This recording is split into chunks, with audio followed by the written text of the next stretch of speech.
Chris here with Saes Cruising, and welcome to the cruise news for January the 15th, 2022. I got some Norwegian Cruise Line stories, and I got a Royal Caribbean story, and let's start off with the first Norwegian Cruise Line story. So, today, the conditional sail order has officially expired. It has gone from a mandatory requirement to a voluntary requirement. All the cruise lines now have the option to either follow it or not follow it of their own choice. Well, Norwegian Cruise Lines, well, they've gone ahead and opted in and officially stated that they're going to continue following the conditional sail order on the voluntary status. Now, in a statement from the president of Norwegian Cruise Lines, Frank Del Rio, he said, "The health and safety of our guests, crew, and communities we visit is our #1 priority. We have demonstrated this commitment since our return to service in July of last year with protocols that exceed those required by regulatory agencies, including 100% vaccination of guests and crew, universal testing of all guests prior to embarkation, and routine testing of all our crew." Furthering our commitment to health and safety with the expiration of the CDC's conditional sail order, our 3 brands have opted into the CDC's voluntary program, which provides the cruise industry with a set of operating provisions to protect the health and safety of guests and crew. Our adoption of the voluntary program provides guests, crew, and travel partners and other stakeholders with the assurance that our brands will continue to meet and exceed the provisions laid out by the CDC and provide unparalleled health and safety protocols not found in any other sector of the travel and leisure space, Del Rio said. All right, so they're the first to jump in on the new voluntary CDC guidelines, and I do expect to see the other cruise lines make official announcements as well, just to let the world know, hey, we are going to continue with these health and safety protocols.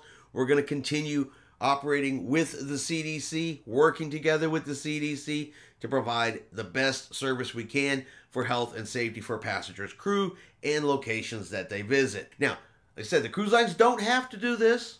They do have the option to opt out altogether. And then if you look on the CDC cruise ship status, instead of being either green, yellow, or red, whatever their case may be, they will become grayed out, which indicates that they are no longer working with the CDC and following the voluntary guidelines. But I really don't expect to see any of the major cruise lines jumping on over to that.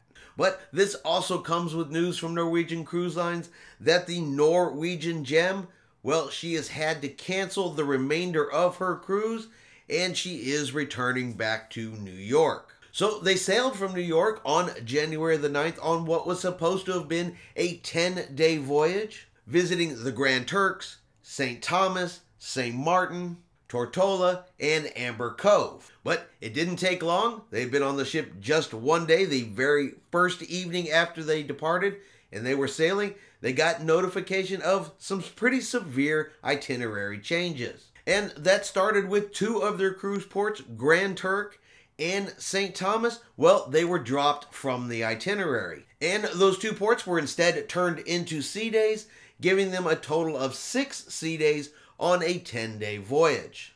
But 3 days later, they found out that the remainder of their cruise was going to be canceled due to COVID-related issues. Now, there's been no specifics to exactly what the COVID-related issues were, but apparently it was enough, or Norwegian felt it was enough, to cancel the remainder of their cruise, turn around, and start heading directly back to New York. Now, all the guests were automatically given a full refund for the entire cruise. Now, normally they may only give them a portion of the cruise for ports that they missed and days that they missed.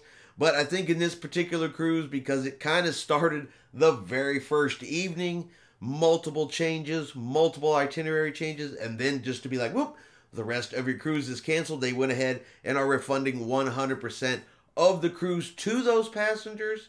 And Norwegian's going to be helping out getting folks back home again due to so many changes in their cruise. Now, the Norwegian Gem is scheduled to sail another 10-day sailing here on January the 19th. There's some question as to whether or not that sailing is going to go. It hasn't been canceled as of yet, but I think there may be a possibility of it. I mean, there has to have been a serious reason why that ship came back early like it did.